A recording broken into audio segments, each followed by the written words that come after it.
Hello students, welcome to RHchemistry. So ಯಾರ್ಯಾರು chemistry scanned ಕಾಪಿಯನ್ನು ಈಗಾಗಲೇ ತರಿಸ್ಕೊಂಡಿದ್ದೀರಿ, ಸೊ ನೀವು ಆ ಒಂದು ಸ್ಕ್ಯಾನ್ಡ್ ಕಾಪಿಯನ್ನು ನೋಡಿದಾಗ ನಿಮಗೆ ಎರಡು ಕಡೆ ಗ್ರೇಸ್ ಮಾರ್ಕ್ಸ್ ಕೊಟ್ಟಿಲ್ಲ ಅನ್ನೋ ಒಂದು ಸ್ಟ್ರಾಂಗ್ ಫೀಲಿಂಗ್ ಬರ್ತಾ ಇದೆ.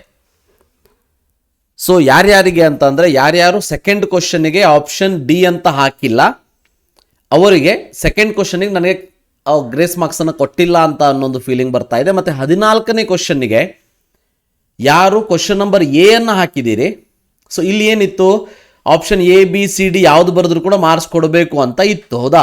ಅಂದರೆ 2,4,6 ಟ್ರೈನೈಟ್ರೋ ಎನಿಲೀನ್. ಸೊ ಫಸ್ಟ್ ಒಂದು ಯಾರು ಹಾಕಿದ್ದೀರಿ ಅವರಿಗೂ ಕೂಡ ಮಾರ್ಕ್ಸನ್ನು ಕೊಟ್ಟಿಲ್ಲ. ಇವು ಎರಡು ಕಡೆ ತಮಗೆ ಗ್ರೇಸ್ ಮಾರ್ಕ್ಸ್ ಕೊಟ್ಟಿಲ್ಲ ಅನ್ನೋ ಒಂದು ಕೂಗು ವಿದ್ಯಾರ್ಥಿಗಳ ಕಡೆಯಿಂದ ಬರ್ತಾ ಇದೆ. ಇದಕ್ಕೆ ಕ್ಲಾರಿಫಿಕೇಶನ್ ಅನ್ನು ಕೊಡೋದಕ್ಕೆ ನಾನು ಈ ಒಂದು ವಿಡಿಯೋವನ್ನು ಮಾಡ್ತಾ ಇದ್ದೀನಿ. ದಯವಿಟ್ಟು ವಿದ್ಯಾರ್ಥಿಗಳು, ಇವು ಎರಡು ಕ್ವಶನ್ಗೆ ಗ್ರೇಸ್ ಮಾರ್ಕ್ಸ್ ಕೊಟ್ಟಿಲ್ಲ ಅನ್ನೋ ಕಾರಣಕ್ಕೆ 2 ಮಾರ್ಕ್ಸ್ ಜಾಸ್ತಿ ಆಗಬೇಕು ಅಂಥೇಳಿ ರಿವ್ಯಾಲ್ಯೂಯೇಷನ್ ಹಾಕೋದಕ್ಕಿಂತ ಮುಂಚೆ ನಾನು ಈಗ ಹೇಳುವಂತಹ ಮಾತುಗಳನ್ನು ದಯವಿಟ್ಟು ಕರೆಕ್ಟಾಗಿ ಕೇಳಿಸ್ಕೊಳ್ಳಿ. ಸೊ ಒಂದು ಪಾಯಿಂಟ್ ಗೊತ್ತಿರಲಿ, ಈ ಒಂದು ಸ್ಕೀಮ್ ಆಫ್ ವ್ಯಾಲ್ಯೂಯೇಷನ್ ಏನು ಗೌರ್ಮೆಂಟ್ ಆಫ್ ಕರ್ನಾಟಕ KSEAB ಅಂತ ನಾವೇನು ಕರಿತೀವಿ, ಸೊ ಅವರು ರಿಲೀಸ್ ಮಾಡಿರುವಂಥದ್ದು ಬಿಫೋರ್ ವ್ಯಾಲ್ಯೂಯೇಷನ್, ಅಂದರೆ ನಿಮ್ಮ ಮೌಲ್ಯಮಾಪನ, ನಿಮ್ಮ ಪೇಪರಿನ ಮೌಲ್ಯಮಾಪನ ಅಥವಾ ವ್ಯಾಲ್ಯೂಯೇಷನ್ ಅಂತ ನಾವೇನು ಹೇಳ್ತೀವಿ, ವ್ಯಾಲ್ಯೂಯೇಷನ್ ಸ್ಟಾರ್ಟ್ ಆಗೋದಕ್ಕಿಂತ ಮುಂಚೆ ಕೊಟ್ಟಿರುವಂಥ ಸ್ಕೀಮ್ ಆಫ್ ವ್ಯಾಲ್ಯೂಯೇಷನ್. ಜನರಲಿ ಏನಾಗ್ತದೆ, ಈ ಸ್ಕೀಮ್ ಆಫ್ ವ್ಯಾಲ್ಯೂಯೇಷನ್ನ ಗೌರ್ಮೆಂಟ್ ಅವರು ರಿಲೀಸ್ ಮಾಡಿಬಿಡ್ತಾರೆ. ಅದಾದಮೇಲೆ 1000 ಗಟ್ಟಲೆ ಟೀಚರ್ಸ್ಗಳು ಯಾವಾಗ ಪೇಪರ್ನ ಚೆಕ್ ಮಾಡೋದಕ್ಕೆ ಒಂದು ಕಡೆ ಸೇರ್ತಾರೆ, ವ್ಯಾಲ್ಯೂಯೇಷನ್ಗೆ ಒಂದು ಕಡೆ ಸೇರ್ತಾರೆ, ಆವಾಗ ಹಿಂದಿನ ದಿವಸ ನಿಮ್ಮ ಪೇಪರ್ನ ನಾಳೆ ಸ್ಟಾರ್ಟ್ ಮಾಡಬೇಕು ಅಂತಂದರೆ ಇವತ್ತಿನ ದಿವಸ ಒಂದು ಮೀಟಿಂಗ್ ನಡೀತದೆ. ಒಂದು ಮೀಟಿಂಗ್ ಮಾಡಿಬಿಟ್ಟು ಯಾವ್ಯಾವ ಕ್ವಶನ್ನಿಗೆ ಗ್ರೇಸ್ ಮಾರ್ಕ್ಸನ್ನು ಕೊಡಬೇಕು, ಯಾವುದಕ್ಕೆ ಕೊಡಬಾರ್ದು, ಸೊ ಈ ಕ್ವಶನ್ನು ಯಾವ ರೀತಿಯಲ್ಲಿ ಗ್ರೇಸ್ ಮಾರ್ಕ್ಸ್ ಕೊಡೋದಕ್ಕೆ ಅರ್ಹತೆಯನ್ನು ಪಡೆದಿದೆ ಅನ್ನೋದ್ರ ಬಗ್ಗೆ ಡಿಸ್ಕಷನ್ ಆಗ್ತದೆ. ಸೊ ದಯವಿಟ್ಟು ವಿದ್ಯಾರ್ಥಿಗಳು ತಿಳಿದುಕೊಳ್ಳಿ, ಈ ಒಂದು ಸ್ಕೀಮ್ ಆಫ್ ವ್ಯಾಲ್ಯೂಯೇಷನ್ ಏನಿದೆ ಇದು ಗೌರ್ಮೆಂಟ್ ಅವರು ಬಿಫೋರ್ ವ್ಯಾಲ್ಯೂಯೇಷನ್ ಕೊಟ್ಟಿರುವಂಥದ್ದು. ಅದರಲ್ಲಿ ಎಲ್ಲ ಕ್ವಶನ್ಸ್ಗಳು ಕರೆಕ್ಟೇ ಇದೆ. ಆದರೆ 2ನೇ ಕ್ವಶನ್ನಿಗೆ ಮಾತ್ರ ನಿಮಗೆ ಇಲ್ಲಿ ಕಾಣಿಸ್ತಾ ಇದೆ, binary liquid mixture that forms maximum boiling ಅಜಿಯೋಟ್ರೋಪ್ಸ್ಗೆ ಯಾವುದು ಬರೆದ್ರು for any option marks should be allotted ಅಂತ ಕೊಟ್ಬಿಟ್ಟಿದ್ರು ಅವರು. ಓಕೆ, ಇದರ ಜೊತೆಗೆ 14ನೇ ಕ್ವಶನ್ನಿಗೆ ಸೊ 4ರಲ್ಲಿ ಯಾವುದೇ ಒಂದು ಬರೆದ್ರು ಕೂಡ ಮಾರ್ಕ್ಸ್ ಕೊಡಬೇಕು ಅಂತ ಕೊಟ್ಬಿಟ್ಟಿದ್ರು.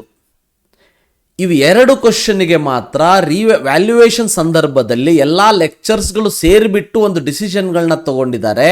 ಆ ತೆಗೆದುಕೊಂಡಂತಹ ಡಿಸಿಷನ್ನಿನ ಒಂದು ಕಾಪಿಯನ್ನು ಕೂಡ ನಾನು ನಿಮಗೆ ತೋರಿಸ್ತಾ ಇದ್ದೀನಿ, ದಯವಿಟ್ಟು ಅದನ್ನು ಕೂಡ ನೋಡಿಕೊಂಡು ಬನ್ನಿ. ಈಗ ಇಲ್ಲಿ ನಾನು ನಿಮಗೆ ತೋರಿಸ್ತಾ ಇರೋದು 2ನೇ ಕ್ವಶನ್ ನೋಡಿ, 2ನೇ ಕ್ವಶನ್ನ ತೋರಿಸ್ಬಿಡ್ತೀನಿ. ಇಲ್ಲಿ ಮೊದಲು 2ನೇ ಕ್ವಶನ್ ಅನ್ನು ತೋರಿಸ್ಬಿಡ್ತೀನಿ, ಹೌದಾ? ನೋಡಿ, ಸೊ ಸೆಕೆಂಡ್ ಕ್ವಶನ್ಗೆ a binary liquid mixture that forms maximum boiling azeotropes at a specific composition is ಅಂತ ಇದೆ. ಇದರಲ್ಲಿ finally option D are nitric acid and ವಾಟರ್ನ ಬರೆದ್ರೆ ಮಾತ್ರ ಮಾರ್ಕ್ಸನ್ನು ಕೊಡಬೇಕು ಅಂತ ಡಿಸಿಷನ್ ತಗೊಂಡಲಾಗಿದೆ. ಅಂದರೆ ಇದಕ್ಕೆ ಗ್ರೇಸ್ ಮಾರ್ಕ್ಸ್ ಇಲ್ಲ. ದಯವಿಟ್ಟು ತಿಳ್ಕೊಳ್ಳಿ ವಿದ್ಯಾರ್ಥಿಗಳೇ, 2ನೇ ಕ್ವಶನ್ನಿಗೆ ಗ್ರೇಸ್ ಮಾರ್ಕ್ಸ್ ಇಲ್ಲ. Okay, nitric acid plus water ಅಂತ ಬರೆದ್ರೆ ಮಾತ್ರ ಮಾರ್ಕ್ಸನ್ನು ಕೊಡಬೇಕು ಅಂತೇಳಿ ಡಿಸಿಷನ್ನ ತಗೊಂಡಾಗಿದೆ. ಇನ್ನು 14ನೇ ಕ್ವಶನ್ ಕೂಡ ನಾನಿಲ್ಲಿ ತೋರಿಸ್ತಾ ಇದ್ದೀನಿ ನೋಡಿ. The given nitration of aniline in the strongly acidic medium at 288 kelvin yields. ಇಲ್ಲಿ ಬಿ ಸಿ ಡಿ ಯಾವುದೇ ಬರೆದರೂ ಕೂಡ ಮಾರ್ಕ್ಸನ್ನು ಕೊಡಬೇಕು ಅಂತ ಡಿಸಿಷನ್ ತೆಗೆದುಕೊಳ್ಳಲಾಗಿದೆ. ಬಟ್ ಎ 2,4,6 ಟ್ರೈನೈಟ್ರೋ ಎನಿಲೀನ್ ಅಂತ ಬರೆದ್ರೆ ಮಾರ್ಕ್ಸನ್ನು ಕೊಡುವಂಥ ಅವಶ್ಯಕತೆ ಇಲ್ಲ ಅನ್ನೋದನ್ನು ಡಿಸಿಷನ್ ತೆಗೆದುಕೊಳ್ಳಲಾಗಿದೆ.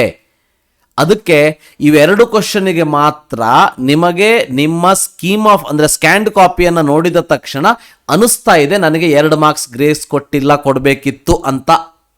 ಸೊ ಆದರೆ ಇವೆರಡೂ ಗ್ರೇಸ್ ಮಾರ್ಕ್ಸ್ಗೆ ಕ್ಲಾರಿಫಿಕೇಶನ್ ಏನಂದರೆ, ಕ್ವಶನ್ ನಂಬರ್ 2 ಅಲ್ಲಿ ಆಪ್ಷನ್ ಡಿ ಮಾತ್ರ ಕರೆಕ್ಟ್ ಆನ್ಸರು, 14th ಕ್ವಶನ್ನಲ್ಲಿ ಬಿ ಸಿ ಡಿ ಮಾತ್ರ ಕರೆಕ್ಟ್ ಆನ್ಸರು, ಎ ಆನ್ಸರ್ ಅಲ್ಲ.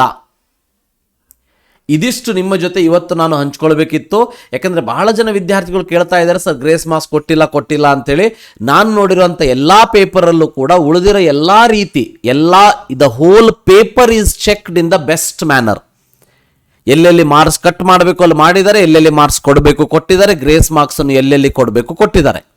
ಆದರೆ ಸೆಕೆಂಡ್ ಮತ್ತು 14th ಕ್ವಶನ್ ವಿದ್ಯಾರ್ಥಿಗಳಿಗೆ ಯಾಕೆ ಡೌಟ್ ಬರ್ತಾ ಇದೆ ಅಂತಂದರೆ, ಸೊ ಮೊದಲು ಕೊಟ್ಟಿರುವಂಥ ಸ್ಕೀಮ್ ಆಫ್ ವ್ಯಾಲ್ಯೂಯೇಷನ್ ಅಲ್ಲಿ ಇವೆರಡಕ್ಕೂ ಗ್ರೇಸ್ ಅಂತ ಇತ್ತು. ಬಟ್ ವ್ಯಾಲ್ಯೂಯೇಷನ್ ಸ್ಟಾರ್ಟ್ ಆದಮೇಲೆ ಅವರು ತೆಗೆದುಕೊಂಡಿರೋಂಥ ಡಿಸಿಷನ್ ಏನಂದರೆ ಸೆಕೆಂಡ್ ಕ್ವಶನಿಗೆ ಡಿ ಮಾತ್ರ ಆನ್ಸರು, 14th ಕ್ವಶನಿಗೆ ಬಿ ಸಿ ಡಿ ಮಾತ್ರ ಆನ್ಸರ್.